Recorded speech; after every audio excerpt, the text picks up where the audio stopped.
Hello everyone, मेरा नाम है ईशा अग्रवाल और मैं सुनाती हूँ आप लोगों को कहानियाँ। तो हम सुनेंगे अब नज़ाकत का एपिसोड नंबर 12। लास्ट एपिसोड में आपने देखा कि कैसे हमने सभी उस मिस्ट्री मैन के बारे में हमें पता चला। उसने किसी को कॉल किया, फिर वहाँ पर एक और दिल्ली के अंदर, गोवा के अंदर, मुंबई के अंदर अलग अलग सीन चल रहे हैं। और यहाँ पे लास्ट सीन में हमने देखा था कि माहिरा सुबह 5:30 बजे उठकर कमरे में जॉगिंग कमरे से अपने बाहर निकल गई थी और तैयार होकर आई थी। अब उसकी मोम जब उसको देखती है, यानी कि सुनैना जी जब देखती हैं, तो उसके आगे सुनैना जी बिल्कुल दिशा वकानी यानी कि दया की तरह कहती हैं, हे माँ, माता जी। मतलब ऐसे नौटंकी करते हुए कहती हैं, माही बेटा ये तू ही है क्या? और फिर वो स्वरा की तरफ घूमती हैं और कहती हैं, स्वरा बेटा मेरी आंखों का चेकअप करवाना पड़ेगा मुझे। देखना, मुझे इस वक्त माँ ही दिखाई दे रही है। इस वक्त? अरे वो तो अपने कमरे में सो रही है ना, मुझे इस वक्त कैसे दिखाई दे सकती है? ज़रूर मेरी आंखें ख़राब हो गई हैं, पक्का।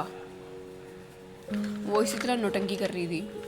अरे नौटंकी का कॉपीराइट इस घर के अंदर तलवार हाउस में सिर्फ और सिर्फ वंश और माहिरा के पास नहीं था। इन दोनों ने सीखा ही सुनैना जी से था। सुनैना जी असली डायरेक्टर हैं इनकी, समझो आप। स्वरा जैसे उसके लिए तो यह रोज़ का काम था। उसके लिए कोई नई बात नहीं थी। उसके घर में नमूनों की कमी नहीं थी। उसकी लाइफ में नमूने ही नमूने थे। और सबसे बड़े नमूने थे इसके घर के ये तीनों सदस्य। वो तो अपनी आंखें ऐसे रोल करती है जैसे कि उसको पता हो कि यहाँ क्या नौटंकी चल रही है। उसका तो जैसे बस ही हो गया था। माँ ही बोलती है, माँ नॉट फनी यार, मैं भी सुबह उठ सकती हूँ, ठीक है, और एक्सरसाइज भी कर सकती हूँ। और ये करते हुए वो अपनी वेस्ट को थोड़ा घुमाती है, थोड़े कमर घुमाती है, थोड़ा हाथ घुमा के, जैसे कि दिखा रही हो, भाई हाँ मैं भी एक्सरसाइज कर सकती हूँ यार, ऐसे कैसे बोल सकते हो आप? माँ बोलती है, हाँ हाँ बेटा बिल्कुल कर सकती हो, मैंने क्या कहा? मैंने तो कुछ कहा ही नहीं। और ये कहते हुए वो ऊपर से नीचे तक माहिरा को देखती हैं और एक स्माइल देते हुए अंदर की तरफ चली जाती हैं। अब माही स्वरा को देखती है। वो गर्द एक बार माँ को जाते हुए देखती है, नाम में सरदन ला के, भाई हाँ नहीं नहीं यार इनका तो चलता रहता है, इनकी कोई नई बात नहीं है। वो फिर माही की तरफ, स्वरा की तरफ देखती है और कहती है, स्वरा चल आजा, मैं तुझे कुछ जॉगिंग्स की बढ़िया वाली ट्रिक्स देती हूँ, कुछ टिप्स देती हूँ। आजा, मैं बताती हूँ तुझे असली जॉगिंग किसे कहते हैं। स्वरा स्वरा अपनी एक आईब्रो उठाकर, वो अपनी आंख उठाकर, एक आईब्रो उठाकर मायरा की तरफ देखती है जैसे उसने उसे पर्सनली ऑफेंड कर दिया हो। और वो कहती है, तू मुझे जॉगिंग की टिप्स देगी? माही बेटा अभी नींद में ही है तू। इससे पहले कि अपनी हरकतों से कोई प्रॉब्लम खड़ी कर ले, बेटा उठ जाओ, उठो ग्राहक उठो। माहिरा, आज तो उसके सभी इंसल्ट पे इंसल्ट ही किए जा रहे थे जब से उठी है वो। माहिरा कहती, स्वरा यार अब तू मत शुरू हो जाइयो, चल चल, मुझे सच में तुझे जॉगिंग सिखानी है। अब मुझे अभी जॉगिंग करनी है ना, प्लीज़ यार चल मेरे साथ। स्वरा, पर कहाँ? माही, अरे तू चल तो सही। अब स्वरा को पता था भाई कि माहिरा के दिमाग में कुछ आया है, तो ऐसा तो हो नहीं सकता कि माहिरा उससे करवाए बिना चैन की सांस ले ले। ये जब उन दोनों ऐसे बातें कर रहे थे तो वंश उन्हें ज्वाइन करता है। वंश भी जल्दी ही उठ जाया करता था हमेशा से ही। आज वो अपने दोनों की बहनों को ऐसी बातें करते सुन के वो भी उन्हें ज्वाइन कर लेता है। भाई फ्रेश एयर के अंदर जॉगिंग करने जा रहे हैं तो तीनों चले पड़ते हैं। अब यहाँ स्वरा स्वरा कहती है, 1 मिनट माही, मुझे ऐसा क्यों लग रहा है कि तू कोई कारनामा किया है तूने, या फिर अभी तक किया नहीं है तो बहुत बड़ा कारनामा करने वाली है। साफ साफ बता, क्या चल रहा है, क्या चल रहा है तेरे दिमाग में? माही कहती है, अरे मेरी भोली रूह, अरे कुछ नहीं चल रहा है यार, क्यों टेंशन ले रही है, चल चल चल चल चल। और ऐसे कह के वो स्वरा का हाथ पकड़ के वहाँ से उसे ले जाती है, बहला के फुसला के। और वंश और स्वरा दोनों ही सस्पिशियस नज़रों से माहिरा को देख तो रहे थे लेकिन कुछ कहते नहीं है। माहिरा भी उनकी नज़रों को समझ तो रही थी लेकिन वो भी कुछ नहीं कहती। अब जैसे जैसे वो वहाँ जाते जा रहे थे तो स्वरा को वो वाला पार्क दिखता है। पार्क, ये वही पार्क था जहाँ पे स्वरा ईशान से पहली बार मिली थी।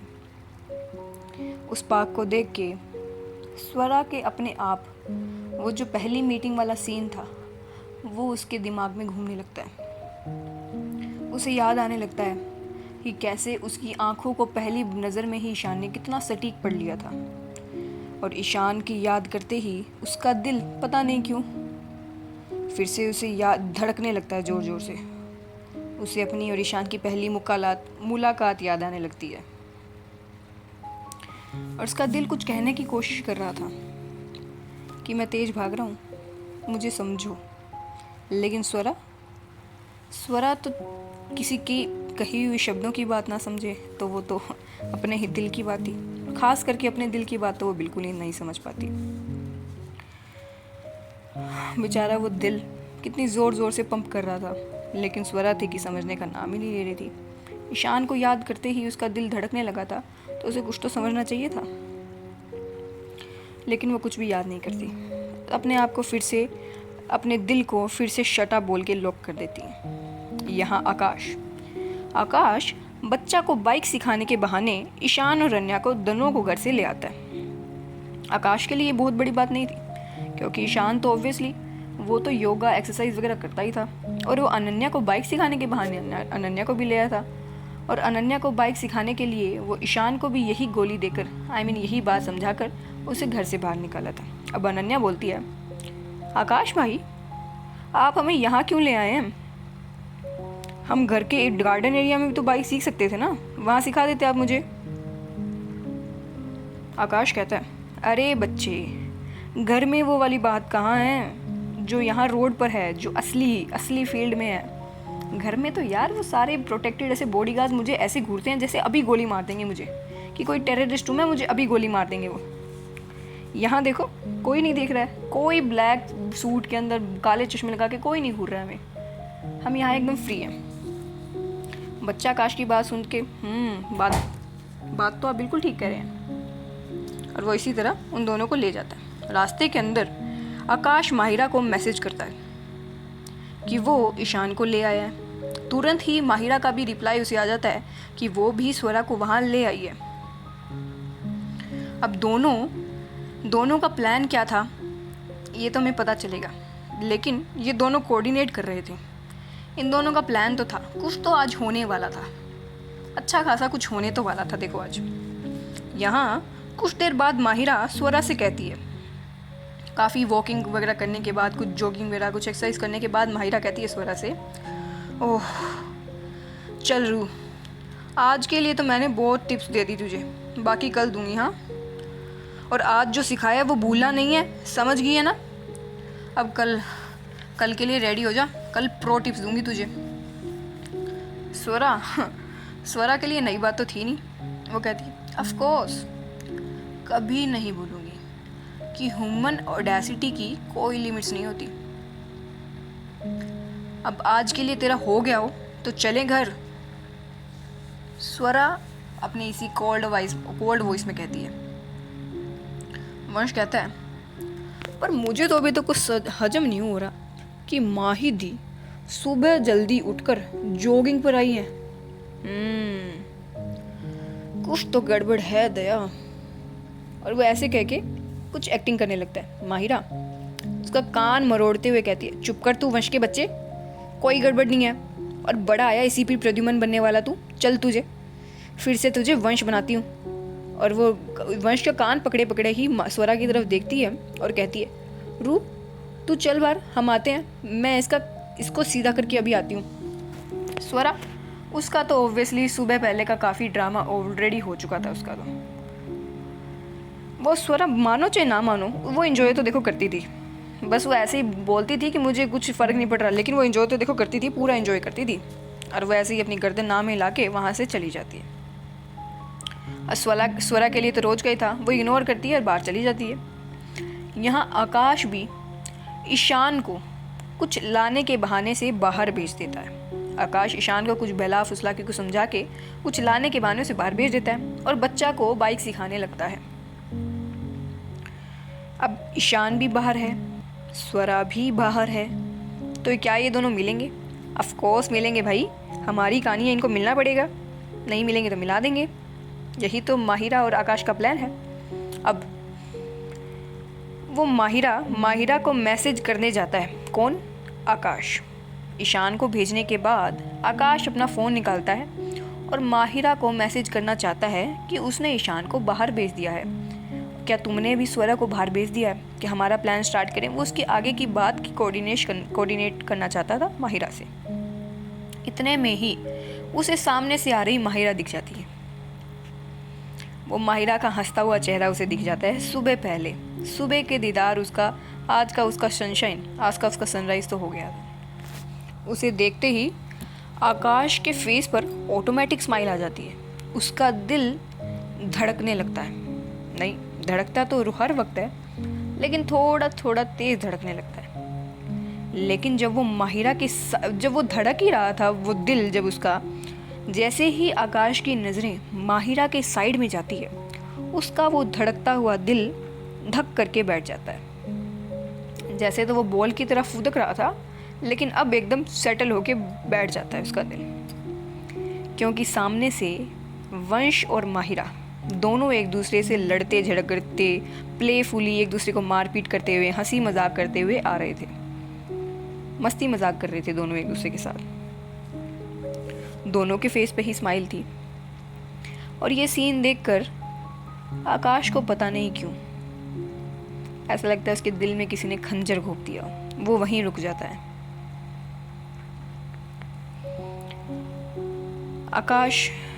आकाश एक कदम भी नहीं चल पाता, उससे होता ही नहीं है।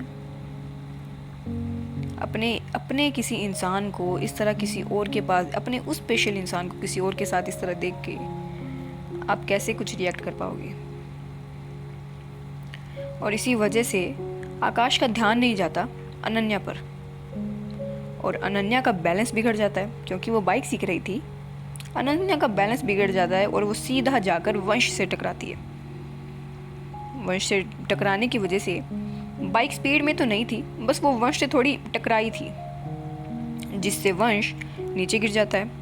और बच्चा से भी बाइक संभलती नहीं है, तो बच्चा भी बाइक के साथ ही नीचे गिर जाती है। इस तरह की मूवमेंट की वजह से आकाश फटाफट अनन्या को उठाता है, बाइक को भी उठाता है और कहता है, बच्चा तुम ठीक हो? कहीं लगी तो नहीं? और वो ऐसे करके बच्चा को प्रॉपर ऊपर से नीचे देखने लगता है।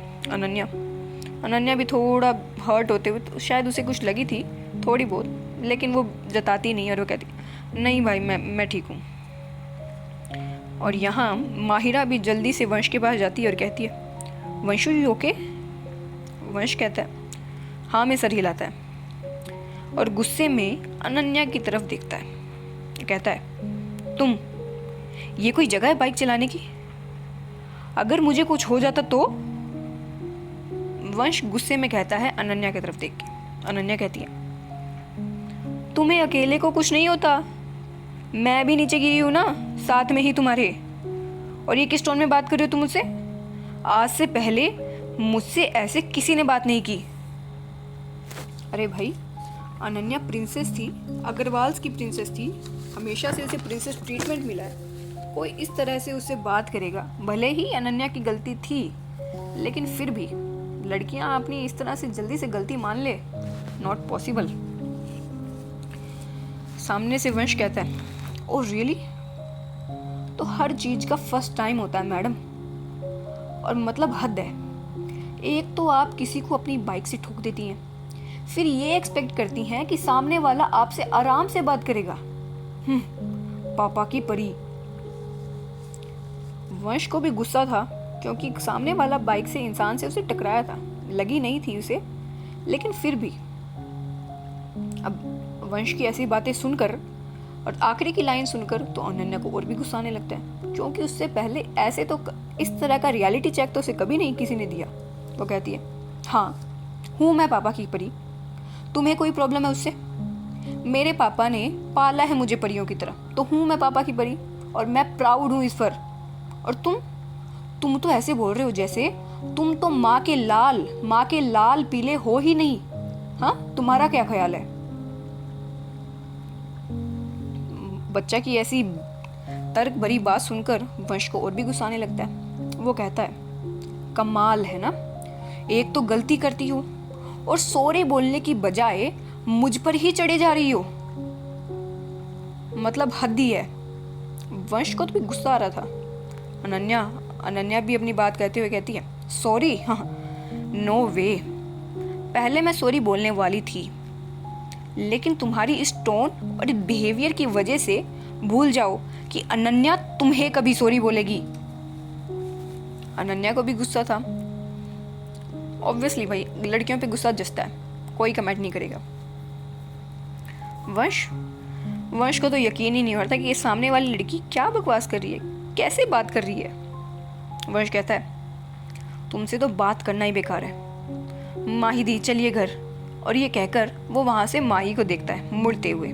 और अनन्या वो भी सेम टाइम पर कहती है, हाँ, मुझे भी तुमसे कोई बात नहीं करनी है, कोई शौक नहीं है मुझे तुमसे बात करने का, आकाश भाई। और ये कहकर वो भी देखती है। दोनों अपने अपने ही रिस्पेक्टिवली अपने अपने भाई बहन को ढूंढ रहे थे, लेकिन उन्हें वहाँ कोई नहीं दिखता। वहाँ ना तो माहिरा थी और ना ही आकाश। वो दोनों चारों तरफ देखते हैं, लेकिन उन्हें कोई भी नहीं दिखता। अब चारों तरफ देखते हुए उन दोनों की एक मोमेंट पे अपनी आंखें मिलती है। दोनों को ही पता था कि वो दोनों किसको ढूंढ रहे हैं और दोनों ही नहीं मिले। लेकिन जब जैसे ही आई कांटेक्ट होता है तो दोनों ही करके अपनी नज़रें अपोजिट डायरेक्शन में कर लेती हैं और अपने अपने हाथ बांध लेते हैं किसी बच्चे की तरह। अब दोनों को मिल तो रही नहीं थे, तो वो इधर उधर देखते हैं उन्हें ढूंढने की कोशिश करने के लिए। यहाँ अनन्या उस बाइक को, अब बाइक तो अनन्या को आती नहीं थी ना, तो उस बाइक को वो पैदल चलाने की कोशिश करती है। लेकिन अनन्या से एक बार वो उसकी प्रैक्टिस नहीं थी, उसे आता नहीं था भी करना, इसी वजह से तो वो सीख रही थी ना। अब अनन्या उस बाइक को चलाने की कोशिश करने लगती है, उससे चलता नहीं है। वो एक बार कोशिश करती है, 2 बार कोशिश करती है, लेकिन उससे नहीं चलता। वंश ये देखता है और मन में ही कहता है, मदद मांगने में तो प्रिंसेस का क्राउन झुक जाएगा ना, पर मुझे क्या, बनने दो पापा की परी। और ये कहकर वो अपनी गर्दन हटा लेता है। लेकिन भाई कुछ भी कहो चे, वंश हमेशा से लेडीज़ के बीच में पला बड़ा है। कहते हैं ना कि जो इंसान अपनी बहनों के बीच में, अपने माँ के बीच में ज़्यादा पला हो, वो एक बेस्ट हस्बैंड मटेरियल होता है, यानी कि बेस्ट एक लड़का होता है। ऐसा मतलब मैंने देखा है, सुना है, इंस्टाग्राम पे ही देखा ऑब्वियसली। उसको हमेशा से पता था कि विमेन को कैसे ट्रीट किया जाता है, क्योंकि women deserve to be treated like queen, princess. उसे पता था ये बात, इसी वजह से वो कुछ कहता नहीं है और वो सीधा जाकर बिना कुछ कहे उस बाइक को अपने हाथ में लेकर उसे वहाँ से चलाने लगता है, उसे हैंडल करता है और वो सामने की तरफ चलने लगता है बिना अनन्या की तरफ देखे। अनन्या इस बात से वाकिफ़ थी कि वंश उसकी मदद कर रहा है। उसे ये बात अच्छी भी लगती है, काफ़ी सूदिंग लगती है उसे ये बात, काफ़ी कंफर्टिंग लगती है कि कोई बिना उसके कुछ कहे उसकी प्रॉब्लम को समझ गया और उसको सॉल्यूशन भी निकाल दिया और बिना कुछ जताए भी। वाह, ऐसा भी कोई था। लेकिन अभी तो अनन्या गुस्से में थी, बच्चे ही तो थे अभी दोनों। अब यहाँ जब ये दोनों लड़ रहे थे तो माहिरा आकाश का हाथ पकड़कर उसे बाहर ले जाते हुए कहती है, सर चलिए, आपको नहीं देखना ईशान और रूह क्या कर रहे हैं बाहर, चलिए चलिए। और ये कहकर वो बाहर ले जाती है, क्योंकि जब उसने देखा कि वंश और अनन्या आपस में भिड़े हुए हैं, आपस में बिजी हैं, तो वो मौका देखकर आकाश को वहाँ से ले जाती है, क्योंकि उसे भी तो पता करना था ना कि उसका प्लान सक्सेसफुल हो रहा है या नहीं हो रहा। उसकी वजह से तो आज इतनी जल्दी सुबह उठी थी। लेकिन आकाश, वो तो ब्लैंक था। जब उसने माहिरा के मुंह से वंश का नाम सुना था तो उसे वो सारी मेमोरीज याद आने लगती है, सारी। जब माहिरा ड्रंक हालत में सब कुछ वंश के बारे में बता रही थी तो उसे सब कुछ वो रिकॉल होने लगता है और उसे वंश नाम सुनते ही वो क्लिक होता है। उसे लगता था वंश माहिरा का बॉयफ्रेंड है और इस बात को रियलाइज़ करते ही कि माहिरा किसी और की है, उसका दिल बिना आंसुओं के रोने लगता है। उसे ये तो एहसास होता है कि माहिरा को वो किसी और के साथ नहीं देख सकता, किसी और के साथ शेयर तो नहीं कर सकता। उसके लिए माहिरा अब सिर्फ एक उसकी एम्प्लॉय नहीं थी, या ईशान और स्वरा को साथ करने के प्लान में, या फिर उसकी सिर्फ एक पार्टनर नहीं थी, बल्कि उसके खुद के पर्सनली उसके लिए कुछ और हो गई थी। वो एक बार अपने हाथ को देखता है जिससे माहिरा ने पकड़ रखा था, और फिर माहिरा को, उसके पास शब्द नहीं थे। उसको समझ में नहीं आ रहा था वह क्या करे। एक और तो आपका इंसान, मतलब आपके लिए वो इंसान आपका है, लेकिन सामने वाले के लिए वो आपका है या नहीं, ये आपको अभी तक पता नहीं है। और जहाँ तक कि आपको अभी समझ में आ रहा है कि वो इंसान ऑलरेडी किसी और का है, तो आपका कैसा लगेगा। अभी तो उसके दिमाग में, उसके दिल में ये दस्तक हुई थी, और दस्तक देते ही उसको कैसा शौक मिल रहा था ये। आकाश हमेशा सबके बारे में सोचता था, ईशान के बारे में, बच्चा के बारे में, अपने पेरेंट्स के बारे में, कंपनी के बारे में। लेकिन आज पहली बार माहिरा को लेकर उसके मन में, उसके दिल ने कहा कि आज पहली बार सिर्फ और सिर्फ माहिरा के लिए थोड़ा सेल्फिश बन जा। माहिरा के लिए उसका सेल्फिश होने का मन किया आज, क्योंकि उसका दिल कह रहा था कि माहिरा सिर्फ उसके लिए ही होनी चाहिए। और जब वो बार बार अपने हाथ को देखता है तो उसके दिल में ये गाना बज रहा था कि जैसे कि वो ऐसा कह रहा हो कि छूने से तेरे हाँ तेरे फीकी रतों को रंग लगे, तेरी दिशाओं में चलने से मेरे पैरों को पंख लगे। ये आकाश के दिल में ये गाना चल रहा था। वो माहिरा के पीछे, आज उसे कहीं भी माहिरा ले जाती तो बिना किसी सवाल के वो उसके पीछे चलने के लिए तैयार था। ये कैसा रियलाइजेशन था आकाश को, और इसी मोमेंट पे क्यों ना था उसे ये सब चल ही रहा था कि माहिरा आकाश को बाहर की ओर ले जाती है, और बाहर जाकर वो पहले इधर उधर देखती है, एक अच्छा खासा स्पॉट देखती है ताकि वो वहाँ और आकाश दोनों छुप सके, और जहाँ से ईशान और स्वरा साफ दिख पाए। वो अपनी नज़रें, वो एक ऐसे पेड़ या पत्थर के पीछे एक स्पॉट ढूंढती है, और वहाँ पर आकाश को खींचते हुए वहाँ ले जाती है, और अपनी नज़रों को आकाश पर करके कहती है, आप श्योर है ना ये प्लान सक्सेसफुल तो होगा? I mean, इस तरह गुंडों को भेजना, कहीं सब उल्टा ना हो जाए। आकाश कुछ भी नहीं कह पाता, क्योंकि वो तो ऑलरेडी में लॉस्ट था ना। माहिरा आकाश को ऐसे थोड़ा झकझोरते हुए, आकाश सर कहाँ खो गए आप? आकाश हाँ क्या कह रही थी तुम? माहिरा कहती है, यही कि सब ठीक तो हो जाएगा ना, और कहाँ हैं आपके वो गुंडे?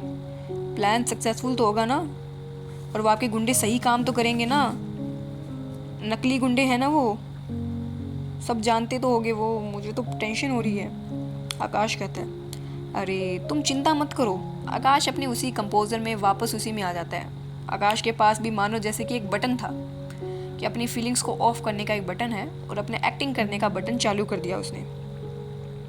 और वह मतलब एज इन प्रॉपर एक्टिंग भी नहीं कर रहा था वो, लेकिन अपनी फीलिंग्स को उसने ऑफ ज़रूर कर दिया था एक मोमेंट के लिए, एक बार थोड़ा दबा दिया था। और वो कहता है, अरे तुम चिंता मत करो, मेरा आइडिया एकदम मस्त है, देखना आज स्वरा हमारे हीरो से एकदम इम्प्रेस हो जाएगी। माहिरा कहती है, जितना मैं रूह को जानती हूँ वो इतनी आसानी से किसी से इम्प्रेस नहीं होती।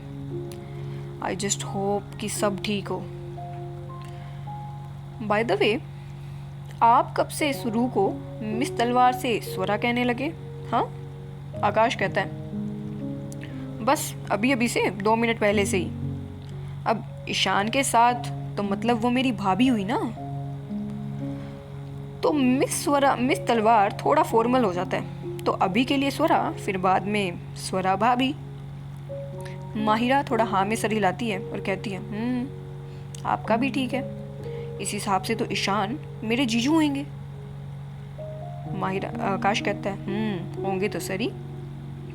माहिरा कहती है मजे आएंगे, मैं उस गाने पे डांस करूँगी, यस।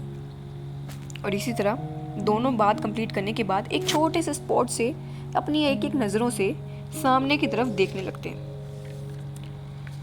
सामने देखते हैं अब यहाँ जब स्वरा जब बाहर आई थी तो वो माहिरा और वंश का ही वेट कर रही थी।